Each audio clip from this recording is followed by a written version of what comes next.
કૃષ્ણના જીવનમાંથી, કૃષ્ણના ગૃહસ્થાશ્રમમાંથી, कृष्ण मस्ती माथी, कृष्ण के बालपन में हम सबको कुछ सीखना है।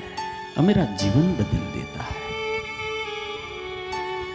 એટલા માટે મારા બાપ, जिंदगी दोबारा नहीं मिलती, आनंद और मस्ती से जीना चाहिए। श्रीमद् भागवतनी कथा એટલે ભક્તિની કથા છે।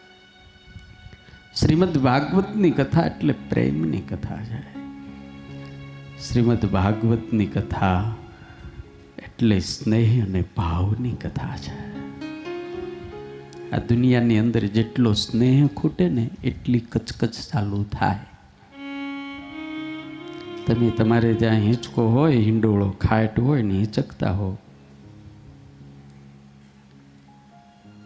અને કચ કચ અવાજ ચાલુ થાય, લકડામાં ખબર છે, કડ કડ અવાજ ચાલુ થાય એટલે આપણને એટલી ખબર પડે કે આમાં તેલ નાખવાનું થયું છે।